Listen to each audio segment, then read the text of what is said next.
Hello and welcome to सायनारी, एक ऐसा platform जहां पर हम बात करते हैं विमेन इश्यूज की, मेंटल हेल्थ की और इन सारे मुद्दों की जिस पर डिस्कशन जरूरी है। Today we have a very special guest with us, Deepti Sharma.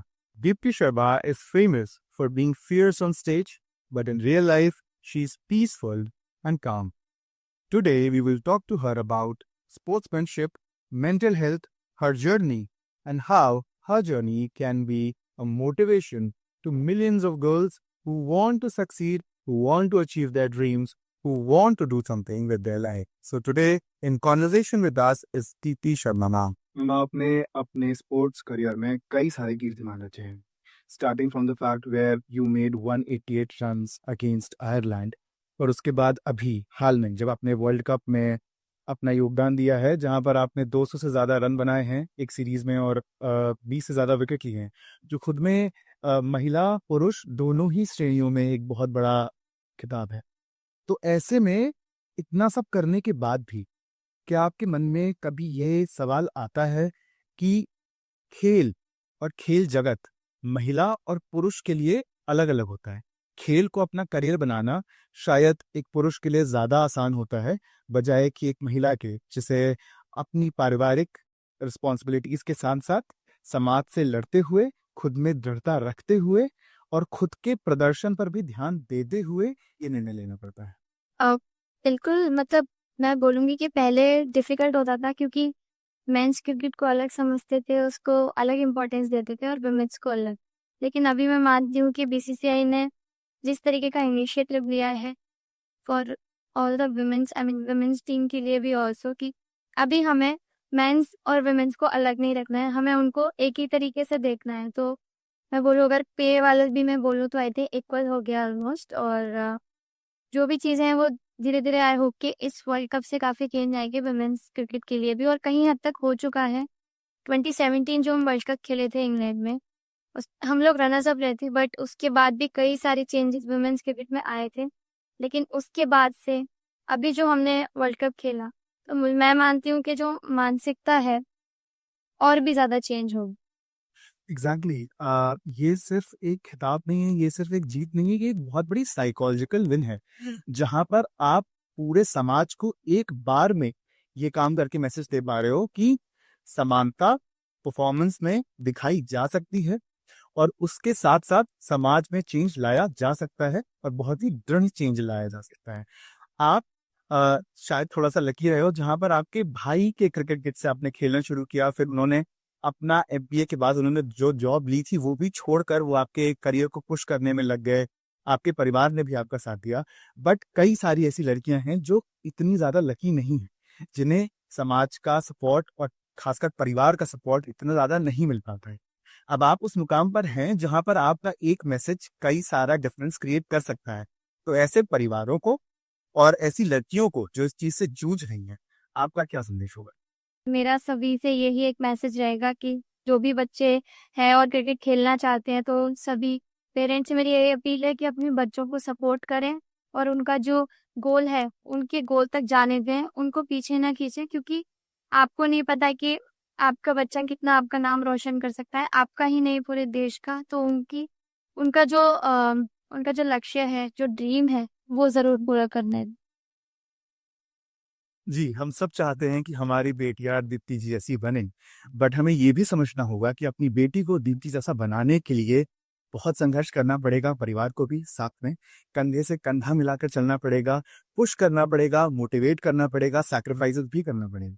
तो अगर आप चाहते हैं कि आपकी बेटी भी इस तरीके का कीर्तिमान रचे, ब्लू जर्सी के साथ साथ इस वर्दी में भी शाइन करे, तो आपको समाज की फिक्र छोड़कर अपनी बेटी के सपनों में उतना ही यकीन करना होगा जितना उसे अपने सपनों में खुद यकीन है, और उससे मोटिवेट करते हुए, उसका साथ देते हुए उसका हौसला बढ़ाना पड़ेगा। आपने ये जो कीर्तिमान रचा है, इससे जैसे हम अभी बोल रहे थे कि साइकोलॉजिकली बहुत इम्पैक्ट आता है, और पेट्रियार्की या मिसोजिनी अगर हम समझना चाहते हैं, तो अगर हम वोकैबुलरी समझ लें तो उससे बहुत आसान हो जाता है समझना। जैसे कि खेल जगत में man of the match, man of the tournament, है ना, बॉयज इन ब्लू, ये चीजें बहुत प्रचलित हैं और एक एम्बलम जैसा बन चुका है क्रिकेट का कि ब्लू टीम में एक टीम खड़ी हुई है जो कि मेंस की टीम है। वो चीज अब बदल रही है। लेकिन अभी भी ये चीज है जहां पर man of the match is a more popular term compare to player of the tournament या प्लेयर ऑफ द। तो ये चीज आपको कैसे बदलती हुई दिख रही है अपने खुद के करियर में? जब आपने शुरू किया था तब से लेकर अब तक क्या चेंज आया है, और आपका क्या विजन है कि ये कैसे जाकर और बदलेगा? तो देखिए, पहले ऐसा होता था कि मैन ऑफ द मैच बोला करते थे, लेकिन अभी पूरा डिफरेंट हो गया वुमेन के लिए कि वुमेन ऑफ द मैच होता है या प्लेयर ऑफ द मैच होता है। तो जो लाइक मैन से जो रिलेट करते थे वुमेन क्रिकेट को, आई थिंक वो अभी टोटली डिफरेंट हो गया है, क्योंकि एक वुमेन टीम ने भी एक अपनी जो एक छाप छोड़ी है हर एक परफॉर्मेंस से, हर एक मैचेस से। तो मतलब आई थिंक उस चीज को भी हेड्स ऑफ करना पड़ेगा, क्योंकि जैसे पहले मेंस इन ब्लू बोलते थे, जैसे आपने बोला अभी, ऐसे वुमेन्स इन ब्लू भी बोलते हैं। तो मुझे लगता है कि अभी थोड़ा अच्छा टक्कर का हो गया आई से, क्योंकि वुमेन अलग अच्छा अपना हार्ड वर्क करके ऊपर आ रही हैं। तो मुझे लगता है कि काफी चेंजेस भी आए हैं वुमेन क्रिकेट में। आप जीता जागता उदाहरण है दृढ़ता का, संकल्प का और शक्ति का। प्रधानमंत्री जी ने भी आपके टैटू के बारे में आपसे पूछा था कि आपने अपने हाथ पर हनुमान जी का टैटू बना रखा है जो कि शक्ति के प्रतीक हैं, और आपकी पूरी पर्सनालिटी ही उस तरीके की है जहां पर आपने कई सारे फॉर्मेट्स में क्रिकेट खेला, प्रदेशों के लिए क्रिकेट खेला है आपने, निचले स्तर से शुरू, गली क्रिकेट से शुरू करते हुए इंटरनेशनल स्टेडियम्स में क्रिकेट खेला है।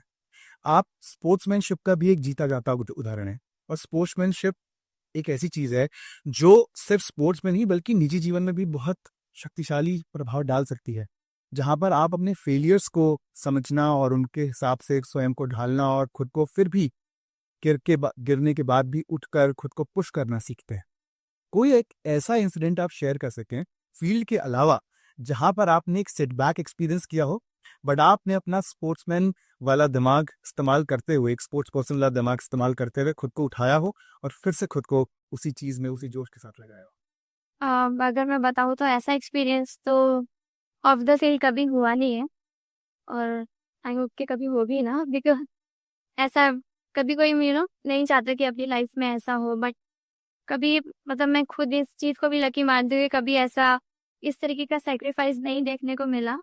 बट मैं चाहूंगी कि जितना जितना और मैं अपने आप को मोटिवेट करती रहूँ बाकी चीज़ों से, लेकिन कभी ऐसा होता है कि अपना जो परफॉर्म होता है कभी एक जैसा नहीं होता, ग्राफ कभी इक्वल नहीं रहता, ऐसे उतार चढ़ाव तो रहते ही हैं, करियर में हो, लाइफ में हो। तो मैं अपने हर एक गेम से सीखती हूँ, या जो अपना पूरा दिन का जो रहता है कि लाइक सुबह से शाम तक हम क्या कर रहे हैं, उसमें भी कभी जो मेरे से छोटी मोटी गलतियां हो जाती हैं, तो उससे भी मैं सीखती हूँ कि मुझे, अगर मैंने ये गलती करी है या ये मिस्टेक करी है, तो मुझे मेक श्योर कि मुझे नहीं करना है। तो मुझे लगता है आप मेंटली तभी स्ट्रांग होते हो जितना आप परसेंट ऑफ ये गलतियां करो, मिस्टेक्स करो। जी, तो ऑन फील्ड हो या ऑफ फील्ड, जीवन भी हमें कई खेल खिलाता है और कई बार सबक सिखाता है। दीप्ति जी अपने जीवन में जब वो फील्ड पे नहीं भी होती हैं तब भी अपनी गलतियों से सीखती हैं, और वही उन्हें एक बेटर स्पोर्ट्स पर्सन बनाता है जब वो फील्ड पर होती हैं, जब वो देश के लिए खेल रही होती हैं और जब वो खिताब जीत रही होती हैं। कई बार जो टाइटल्स होते हैं वो सुनने में बहुत अच्छे लगते हैं, लेकिन साथ साथ उनका धीरे धीरे करके भार बढ़ता चला जाता है, और आपकी आइडेंटिटी टाइटल्स के नीचे क्रश होना शुरू हो जाती है। आप खुद के लिए एक बेंचमार्क सेट कर लेते हो और आपको अपनी हर परफॉर्मेंस के साथ उस बेंचमार्क को मीट करना ही करना होता है। तो आप अपने लिए खुद समस्या बढ़ाती चली जा रही हैं, नए नए टाइटल्स जीते, अपना खुद का बेंचमार्क और हाई करते करते। तो आपको कैसा लगता है, आपको क्या लगता है कि ये जो आप खुद के लिए स्ट्रेसेस क्रिएट कर रही हैं, एक नया बेंचमार्क हर रोज, उसको आप कैसे मीट कर पाएंगी, और ये करते हुए आप अपना स्ट्रेस कैसे मैनेज करेंगे?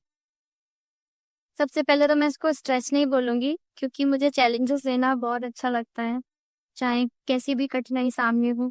अगर मैं अपने आप पे बिलीफ रखती हूँ कि ये मैं चीज़ कर सकती हूँ, तो डेफिनेटली मैं उस चीज़ को कॉन्फिडेंस रखते हुए पॉजिटिव माइंड सेट के साथ में उस चीज़ से बाहर आ जाती हूँ। और जैसा कि आपने बोला हनुमान जी के लिए, तो अपने से ज़्यादा उन पे भरोसा रहता है कि अगर वो मेरे साथ हर मोड़ पे है, तो डेफिनेटली नेगेटिव चीज़ भी पॉजिटिव हो जाती है मेरे लिए। और बस यही है कि जितना ज़्यादा हो सके अपने आप को पॉजिटिव रखती हूँ, ज़्यादा चीज़ों के बारे में सोचती नहीं हूँ, जितना सिंपल मैं रख सकती हूँ अपने आप को, उतना ज़्यादा रखने की कोशिश करती जी, तो खुद में विश्वास और अपने ईस्ट में विश्वास आपकी दृढ़ता का एक कोर है जो आपको हमेशा स्ट्रांग रखता है, जो आपको हमेशा मोटिवेटेड रखता है। क्रिकेट एक बहुत ही कॉम्पिटिटिव स्पोर्ट है।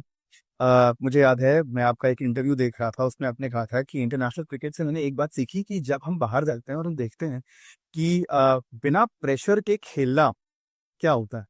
आपने कई सारे इंटरनेशनल टीम्स के साथ खेला है और आपने उनसे बात करके ये चीज़ समझी है कि प्रेशर नहीं लेते, नहीं तो वो परफॉर्मेंस इम्पैक्ट करना शुरू करता है। तो ये चीज़ आपने वहां से सीखी है। तो playing for pleasure and not for titles, ये आप जब आप एक स्टेडियम में हैं जहां पर खचा क्राउड भरा हुआ है, कैमराज आपकी तरफ हैं, विश्व आपको देख रहा है, ऐसे में खुद के अंदर वो प्लेइंग फॉर प्लेजर वाला एटीट्यूड आप कैसे जिंदा रखोगे? देखिए जैसे मैंने बाहर फॉरेन में काफ़ी सारे क्रिकेट खेले हैं, डिफरेंट डिफरेंट लीग्स खेले हैं, तो मैंने जब उनके अगेंस्ट में खेला या उनके साथ में लाइक सेम टीम में खेला, तो मुझे पता चला कि उनका माइंडसेट कैसा रहता है और हम लोगों का माइंडसेट कैसा रहता है। तो दे आर वेरी डिफरेंट और हम लोगों का अलग रहता है, क्योंकि हर किसी प्लेयर का तो आप मैच नहीं कर सकते ऑब्वियसली, लेकिन हमने जो एज अ टीम हो या एज अ प्लेयर मैं बोल सकती हूँ कि मानसिकता बहुत अलग करी है, क्योंकि यही हमारे वुमेन्स क्रिकेट में काफ़ी चेंजेस लाए हैं थोड़े।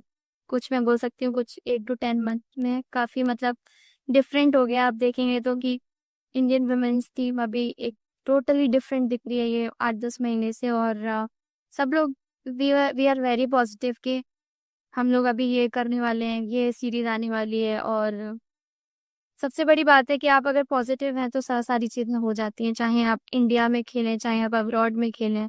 अगर आप पॉजिटिव हैं तो आप कुछ भी हासिल कर लेंगे। और ये पॉजिटिविटी बहुत ही क्लियरली फील्ड पे भी दिख रही है, क्योंकि कई बार वुमेन क्रिकेट टीम फाइनल तक पहुंची, खेला भी, लेकिन वो खिताब बस छूते छूते हाथ से रह गई। और अब की बार इस पॉजिटिविटी शक्ति के साथ वो खिताब आया, और सिर्फ आया ही नहीं, बहुत ही बड़े तरीके से, बहुत ही बड़ी विक्ट्री के साथ आया। अ, ये जो चीज़ है, ये जो चेंज आया है, उसके साथ साथ क्रिकेट के साथ बहुत स्पेशल चीज़ ये है कि कई बार बाकी सारी निजी जीवन में भी हम अपने ओपोनेंट्स को अपने एक हाथ की दूरी पर रखते हैं, लेकिन क्रिकेट में जब आप फील्ड पे होते हैं तो आपके ओपोनेंट्स होते हैं। मैंने सुना है कि आपकी बहुत अच्छी मित्रता भी है बहुत सारे लोगों के साथ, दूसरी टीम के लोगों के साथ, जिनके साथ आप खेलती हैं, जो आपके ओपोनेंट्स हैं on field, but you came to learn a lot of things. और आप इतनी स्मार्ट हैं कि जब आप उनसे ऑफ द फील्ड बात कर रही होती हैं तो आप उनकी साइकोलॉजी समझती हैं कि इसको जब फील्ड पे ले जाऊंगी तो कैसी बॉल डालूंगी, इसकी साइकोलॉजी है कैसी। तो ये जो अपने ओपोनेंट्स के साथ मित्रता है, ये कितना स्ट्रेंथ प्रोवाइड करती है, कितना इंसाइट प्रोवाइड करती है आपके खेल? बिल्कुल, जब भी हम उनसे बात करते हैं लाइक इस चीज़ में मैं बोलूँगी WBL ने भी हमें बहुत हेल्प किया है। जी। जो भी हमारा पिछले 3 सीजन से स्टार्ट हुआ है, मानसिकता भी चेंज हुई है। अपने बारे में तो पता ही रहता है, लेकिन जब दूसरे प्लेयर्स के साथ सेम टीम में खेलते हैं उनके बारे में भी पता चलता है कि वो लोग मैच खेलते टाइम क्या सोचते हैं, ऑफ द फील्ड क्या करते हैं, क्या उनका रूटीन्स वगैरह रहता है, तो एक अच्छा रहता है पता करने में। तो मतलब यही है कि WPL ने काफ़ी हेल्प करा हमें इस चीज़ से कि हम कैसे दूसरे प्लेयर्स के बारे में जानना ये करेंगे। और सभी ओवरसीज प्लेयर रहते हैं जिनके साथ हमने ऐसे अच्छे से लाइक टाइम स्पेंड भी करा है। टीम रूम में कैसा रहता है, वो लोग उन लोग को गोल्फ खेलना पसंद होता है, तो सबका एक अलग अलग रहता है। आफ्टर क्रिकेट जो भी फ्री टाइम रहता है, तो मतलब ये सारी चीज़ें उनके बारे में भी जानने को मिली। और जब वो लोग भी हमसे जैसे उन लोग को चाय वगैरह बहुत पसंद होता है, तो जब भी इंडिया में आते हैं तो हम लोग जाते हैं बाहर और ऐसे ही हम लोग जेल्ड अप करते हैं। जी। तो अगर आपको अपने ओपोनेंट से जीतना है तो ज़रूरी नहीं कि आप उनसे हमेशा लड़ते रहें। कई बार आप दीप्तिमान की तरह उनके साथ चाय पीकर भी उनकी साइकोलॉजी समझ सकते हैं और अपने चैलेंजेस को थोड़ा आसान बना सकते हैं, ताकि आप एग्जॉस्ट ना हो और आप जीतते रहें। लास्ट में मेरा आपसे ये सवाल है कि आपने खुद को बहुत ही काम रखा हुआ है, बहुत ही कंपोज रखा हुआ है, आपकी पर्सनैलिटी बहुत पीसफुल है, रेस्टलेस बिल्कुल नहीं। और यही चीज़, यही काम और यही कंपोजर आपके खेल में भी दिखता है। तो अगर आप 3 टॉप 3 मेंटल हेल्थ टिप्स देना चाहें हमारे व्यूअर्स को, ताकि वो भी अपनी मेंटल हेल्थ अच्छी रख सकें और आपकी तरह एक काम और कंपोज पर्सनैलिटी बना सकें, तो कौन सी टॉप 3 चीज़ें होंगी? तो मैं ये बोलना चाहूँगी कि कभी कभी ऐसा होता है कि जब हम अच्छा नहीं कर पाते तो हम उसी चीज़ के बारे में सोचते हैं कि अच्छा नहीं हुआ, अच्छा नहीं हुआ, लेकिन हम ये नहीं सोचते कि हमें क्या अच्छा करना है। तो अदर देन जो नेगेटिव चीज़ आती है, क्योंकि माइंड ऐसी चीज़ है कि ऐसा नहीं है हमेशा पॉजिटिव चीज़ें रहें, लेकिन मैं चाहूँगी कि जैसा मैं सोचती हूँ कि आप नेगेटिव छोड़ के आप पॉजिटिव के बारे में ही ध्यान रखें। जो चीज़ आपको करनी है वो आपको हेल्प करेगा और जितना हो सके पॉजिटिव रहिए। 100% से ज़्यादा 200% देने की कोशिश करें, तो डेफिनेटली जो चीज़ नहीं हासिल हो रही है वो ज़रूर हासिल होगी। She has told us 3 very important points. Number 1, take your failures like a courageous person. Number 2, keep your positive mindset intact even when you are fighting, even when you are fighting through challenges, whatever you are doing. And number 3, give your 200% because that's the short way of ensuring success. Thank you very much, ma'am. We had a great conversation. Our viewers got to learn so much from you, which they can apply in their lives. So this was our conversation with Deepti ma'am. Through this conversation, we got to learn that how to keep a positive mindset and how to keep ourselves motivated. Keep watching us. We will keep on bringing you such conversations which will give you insight, which will give you some motivation, and more than that, which will bring a difference in your life. Keep watching us. Follow us across social media platforms. Thank you for watching.